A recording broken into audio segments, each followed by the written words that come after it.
Innal hamdalillah nahmaduhu wa nasta'inuhu wa nastaghfiruh wa na'udzu billahi min shururi anfusina wa min sayyiati a'malina. May yahdihillahu fala mudilla lahu wa may yudlilhu fala hadiya lahu. Ashhadu an la ilaha illallah wahdahu la syarika lahu wa ashhadu anna Muhammadan abduhu wa rasuluh.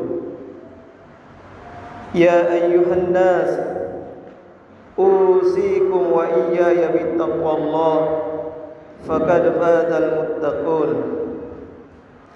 Qala Allah ta'ala fi kitabihil karim, ya ayyuhan nas taqu rabbakum alladhi khalaqakum min nafsin wahidatin wa khalaqa minha zawjaha وخلق منها زوجها وبث منهما رجالا كثيرا ونساء واتقوا الله الذي تساءلون به والأرحام إن الله كان عليكم رقيبا. يا أيها الذين آمنوا اتقوا الله وقولوا قولا سديدا يصلح لكم أعمالكم ويغفر لكم ذنوبكم وَمَا يُطِيعِ اللَّهَ وَرَسُولَهُ فَقَدْ فَازَ فَوْزًا عَظِيمًا. أما بعد، اللهم صل وسلم على نبينا محمد وعلى آله وصحبه ومن تبعهم بإحسان إلى يوم القيامة. فأيها الحاضرون رحمكم الله, puji syukur kita panjatkan kepada Allah Subhanahu wa taala yang telah memberikan limpahan kenikmatan yang tidak pernah berhenti dikucurkannya kepada kita. Kenikmatan yang tidak mungkin bagi kita untuk menghitung-hitungnya.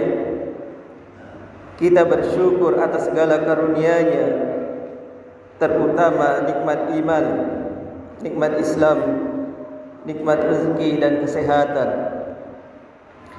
Salawat serta salam semoga Allah curahkan selalu kepada junjungan kita Nabi besar Muhammad sallallahu alaihi wasallam, kepada keluarga dan sahabatnya, serta kepada kita dan pengikutnya yang setia hingga akhir zaman.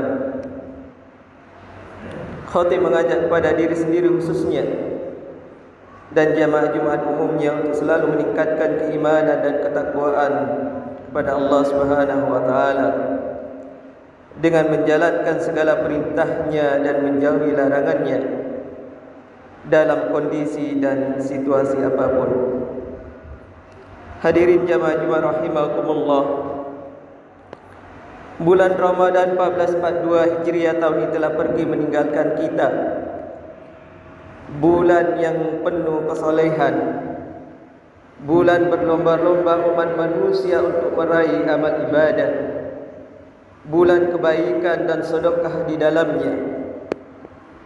Kita harus mampu melanjutkan kesolehan amal ibadah, berlomba untuk kebaikan, berlomba untuk bersedekah setelah Ramadan pergi.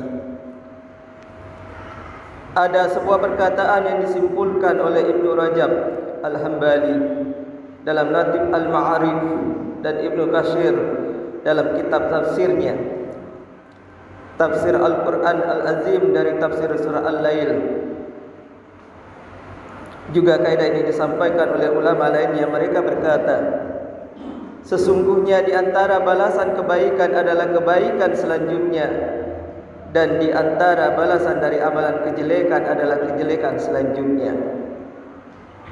Berarti tanda suatu amalan itu diterima adalah jika dilanjutkan dengan kebaikan, dan tanda suatu amalan tidak diterima atau dinilai jelek manakala jika dilanjutkan dengan kejelekan selanjutnya. Demikian juga di bulan Ramadan. Jika amalan di bulan tersebut diterima, berarti setelah Ramadan diikuti dengan kebaikan. Tanda amalan tersebut tidak diterima adalah jika setelah Ramadan justru yang ada kejelekan atau amalan kebaikan malah jadi hilang. Payuhal hadiruna rahimakumullah, ada beberapa kenyataan yang sering kita temukan pada keadaan kebanyakan kaum muslimin setelah Ramadan. Kenyataan pertama, malas mengerjakan sholat 5 waktu. Lebih-lebih untuk solat subuh, karena setelah Ramadan tidak lagi punya kebiasaan makan sahur. Padahal solat adalah suatu kewajiban yang mesti diperhatikan, karena tegaknya bangunan Islam dilihat dari apakah solat 5 waktu didirikan atau tidak. Dari Abdullah bin Umar radhiyallahu anhuma, Nabi sallallahu alaihi wasallam bersabda, Islam dibangun di atas 5 perkara: bersaksi bahwa tidak ada yang berhak disembah melainkan Allah, dan bersaksi bahwa Muhammad adalah hamba dan utusan Allah, menunaikan solat, menunaikan zakat, menunaikan haji ke Baitullah, dan berpuasa Ramadan. Hadis riwayat Bukhari dan Muslim. Kalau solat tidak ada, hancurlah bangunan Islam. Sehingga jika solat benar-benar diperhatikan, berarti tegaklah bangunan Islam. Terkhusus lagi solat subuh jika dijaga dengan baik, maka akan terselamatkan dari sifat kemunafikan. Dari Abu Hurairah radhiyallahu anhu, ia berkata bahwa Rasulullah sallallahu alaihi wasallam bersabda, tidak ada solat yang lebih berat bagi orang munafik selain dari solat subuh dan solat isya. Seandainya mereka tahu keutamaan yang ada pada kedua solat tersebut, tentu mereka akan mendatanginya walau sambil merangkak. Hadis riwayat Bukhari.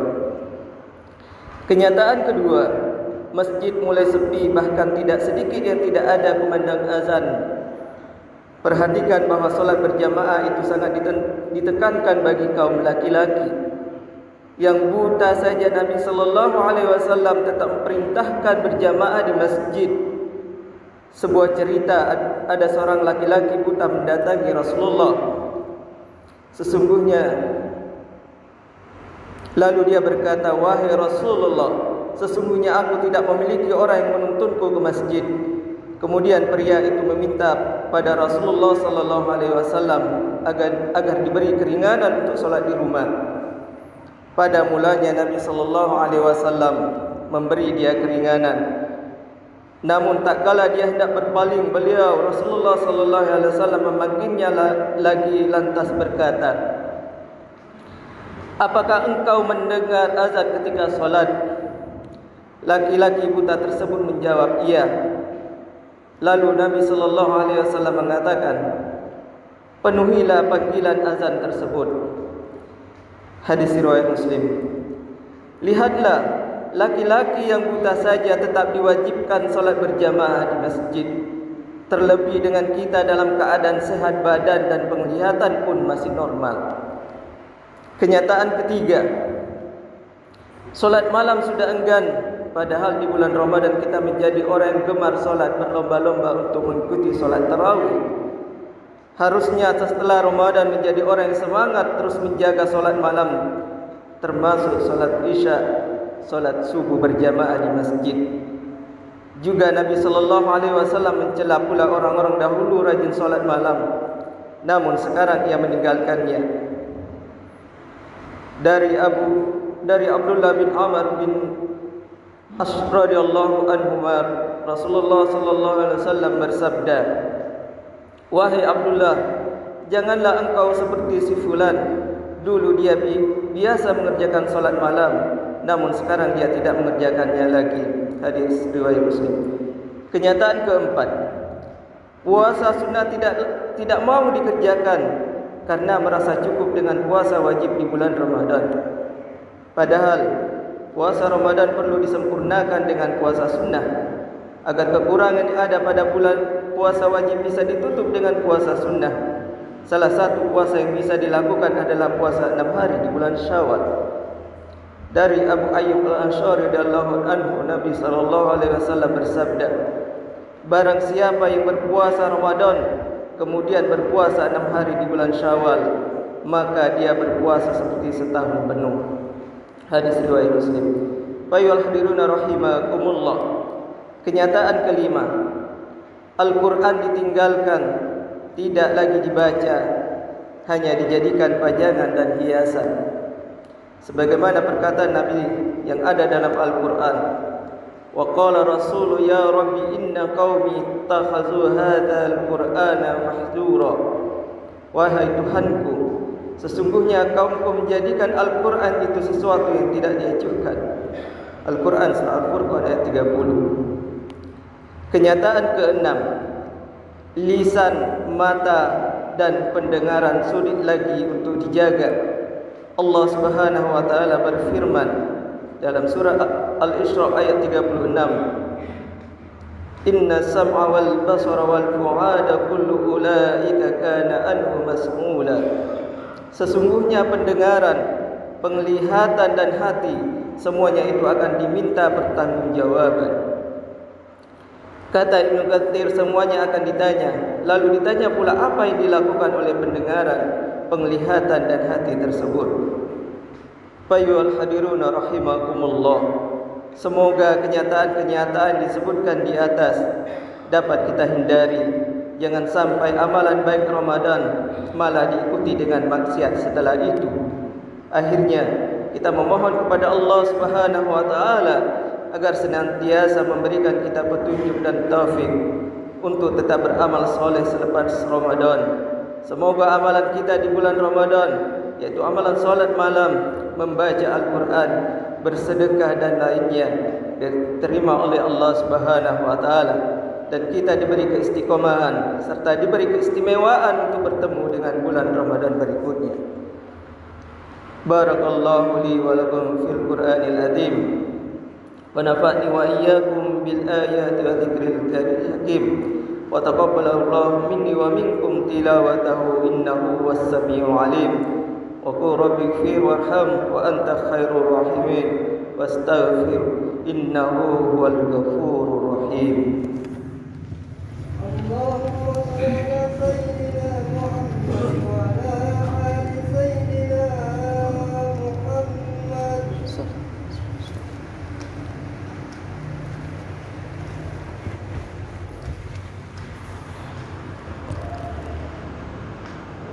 الحمد لله الذي أمرنا بالاجتهاد والاعتصام بحبل الله المتين.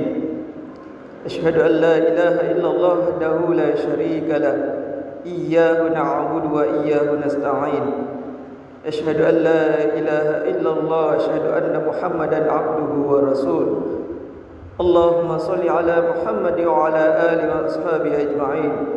عباد الله اتقوا الله ما استطعتم وسارعوا إلى مغفرة رب العالمين. إن الله وملائكته يصلون على النبي يا أيها الذين آمنوا صلوا عليه وسلموا تسليما. اللهم صل على محمد وعلى آل محمد كما صليت على إبراهيم وعلى آل إبراهيم إنك حميد مجيد.